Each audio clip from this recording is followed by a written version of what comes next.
Louvado seja nosso Senhor Jesus Cristo, o Deus da vida, o Deus da esperança, o Deus da alegria. Deus que nos quer cada vez mais santos, mais próximos dEle. Que nós o vejamos em nossa vida, nas nossas realidades, como os santos viram Deus. Nossa saudação a todos vocês que nos acompanham neste nosso programa.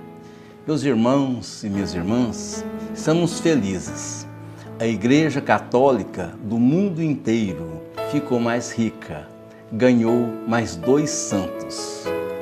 Santo Francisco, ou São Francisco, e Santa Jacinta, 2 santos crianças que foram canonizados no dia 13 de maio, na festa bonita de Nossa Senhora de Fátima, em Portugal.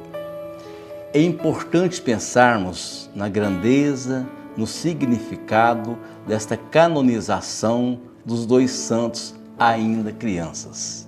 Por isso nós queremos fazer uma reflexão à luz da fé, à luz da história, à luz do profetismo do nosso Papa Francisco. Ele percebe coisas importantes. Por isso nós queremos colocá-las aqui na nossa reflexão. Primeiro, queremos pensar na idade dos meninos, os então meninos, né? Francisco com 8 anos e Jacinta com 10 anos. Crianças inocentes, puras, que viram lá na cova da Iria Nossa Senhora. Receberam a manifestação, a mensagem de Nossa Senhora. É importante a gente pensar, primeira coisa, na idade das crianças, 8 anos e 10 anos. É a primeira vez em 2000 anos de história da Igreja que se canoniza crianças. Sempre são canonizados pessoas que passaram pelo martírio, pelo sofrimento, que provaram suas fé através do martírio, ou em outros casos, né? Mas prevaleceu sempre o martírio. Jacinta e Francisco foi diferente. Vejo aí que o Papa Francisco viu a necessidade de valorizar a presença da criança também na igreja.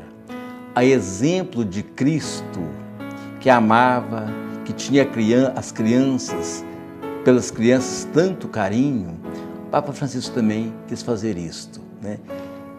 Valorizar a visão, a manifestação feita por Nossa Senhora àquelas crianças. Quis dar credibilidade, inclusive, àquela manifestação tão bonita de Nossa Senhora para aquelas crianças. As crianças são puras, principalmente naquele tempo, né? As crianças eram menos informadas, né? Tinha menos influência sobre a vida das crianças.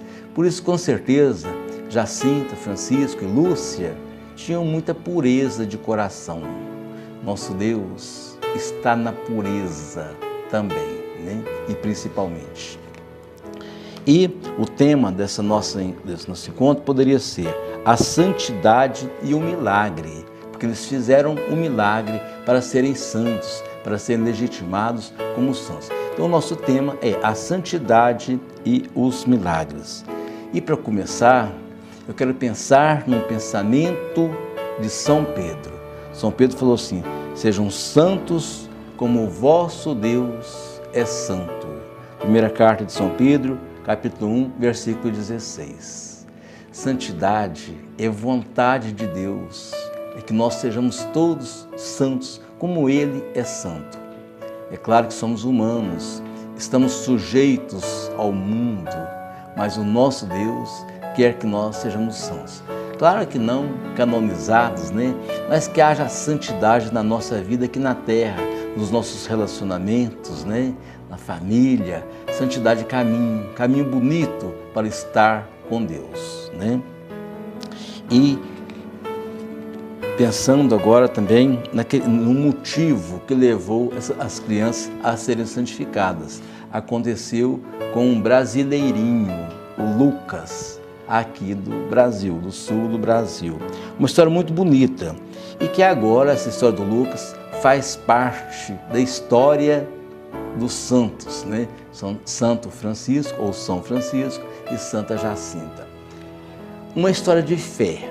Uma criança, filha de católicos, caiu de uma altura de 6,5 metros e na queda houve uma fratura de crânio com perda da massa cefálica, ou seja, o cérebro do Lucas foi danificado, né? Houve perda da massa cefálica. Os médicos, todos os médicos, não acreditavam na cura, nem na melhora daquele menino. Já diagnosticavam, né, que não tinha como recuperar a vida. Os pais, claro, todo pai, quer o impossível para o filho. E neste quase impossível reside o milagre. Então, aqueles pais angustiados procuravam, sim, os recursos humanos, levar para o hospital, para o segundo hospital, salvo engano, para o terceiro hospital. Submeteram à ciência deste mundo, mas também recorreram aos céus e recorreram na intercessão dos pastorzinhos de Portugal, aqueles que viram Nossa Senhora. E aí a cura aconteceu. Interessante que os médicos, os que não têm fé, os que não acreditavam tanto em fé, no milagre, falaram que era uma coisa rara, difícil de entender, mas os médicos que acreditavam em Deus, tementes a Deus, foram bem claros: isto é milagre, só pode ser milagre mesmo. A criança recuperou, está lá no sul do país, Paraná, salvo engano, né? Está sã, não ficou nenhuma sequela. Então está comprovadamente que houve um milagre. Isso é documentado, isso não é simples não, é muito bem registrado em atas, em depoimentos escritos, né, em relatórios. Por isto o milagre existe. É preciso que nós entendamos o que é milagre. Milagre é a presença benfazeja do nosso Deus na vida das pessoas, principalmente nos momentos de sofrimentos, de perigos, nos momentos em que a vida da pessoa está arriscada, né? Está sendo dificultada, né? Então, o milagre é isto, essa presença de Deus na vida das pessoas. Recorrendo à teologia, eu gosto de ver São João, o evangelista João. Ele, ao invés de falar milagre, ele prefere a palavra sinal. É de fato um sinal. Milagre é sinal da presença de Deus na vida da pessoa, né? E aí a gente fica pensando, né?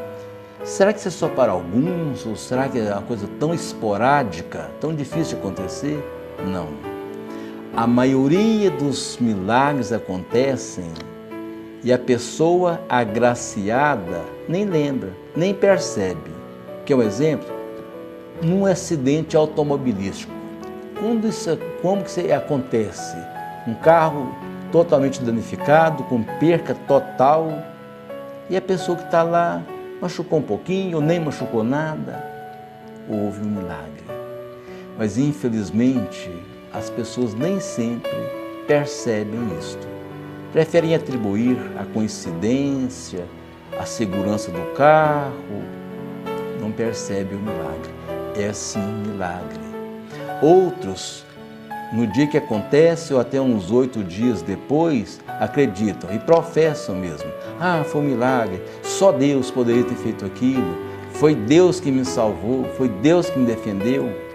Só que dura 8 dias e a pessoa esquece. Passado 8 dias, nem lembra mais que foi Deus que ajudou aquela pessoa, que livrou, protegeu aquela pessoa.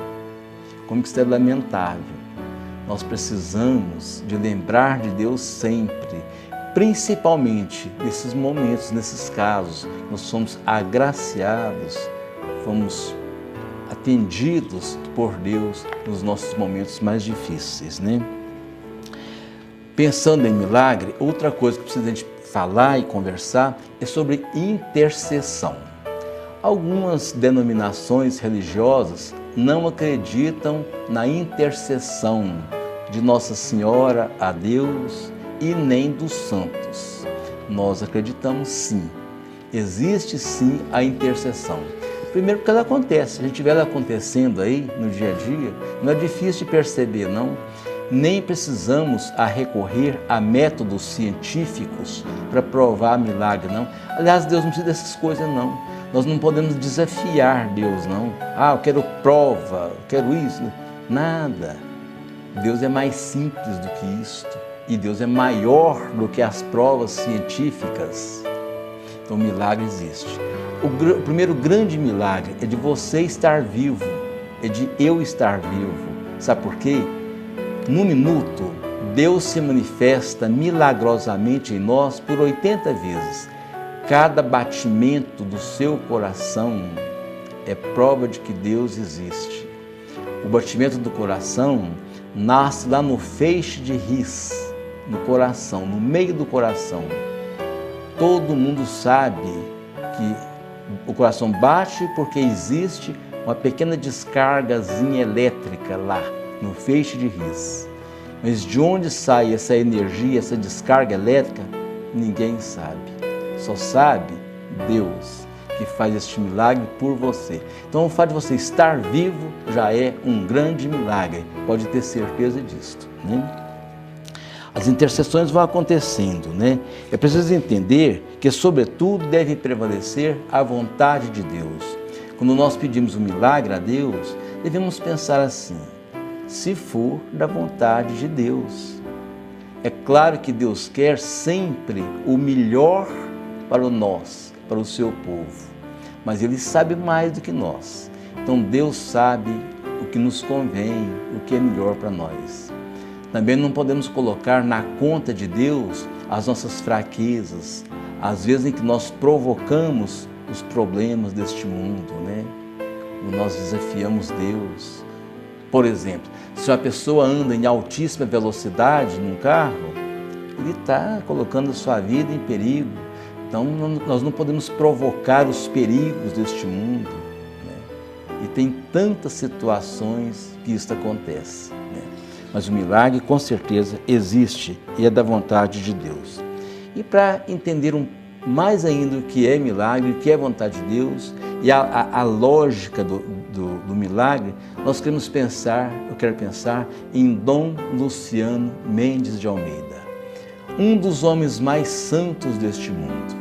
Dom Luciano era bispo auxiliar de Dom Paulo Evaristo Arnes, em São Paulo. Vivia pelos pobres, socorrendo pobres, andando pelas ruas de São Paulo, buscando recursos para os pobres, defendendo os pobres nas ONGs, nos conselhos. Quando chegava em casa, sempre tinha lá pessoas esperando ele. À noite, ele acolhia a todos, não raras vezes colocava as pessoas para dormirem em sua cama e deitava no chão. Fazia lá um macarrão para as pessoas comer. Um homem santo. Ele foi transferido para Mariana, aqui em Minas Gerais. Houve um acidente, Dom Luciano ficou muito tempo, muitos meses, lá no Hospital Felício Roxo. E graças à dedicação dos médicos, dos enfermeiros do Hospital Felício Roxo, ele sarou, depois de muito sofrimento. Depois, ele teve um câncer de estômago, que o levou. Aí eu fico pensando, é preciso a gente entender que o sofrimento não é um castigo de Deus, não. Se fosse assim, Dom Luciano teria ido direto para os céus, nem teria passado pela morte, de tão bom que aquele homem era. Mas ele teve que experimentar o sofrimento aqui neste mundo. Então, nunca pensemos que sofrimento é castigo de Deus, que é uma falta de Deus providenciar o milagre para nós, né? Deus sabe os caminhos melhores e nem sempre esses caminhos, esses desejos coincidem com os desejos humanos.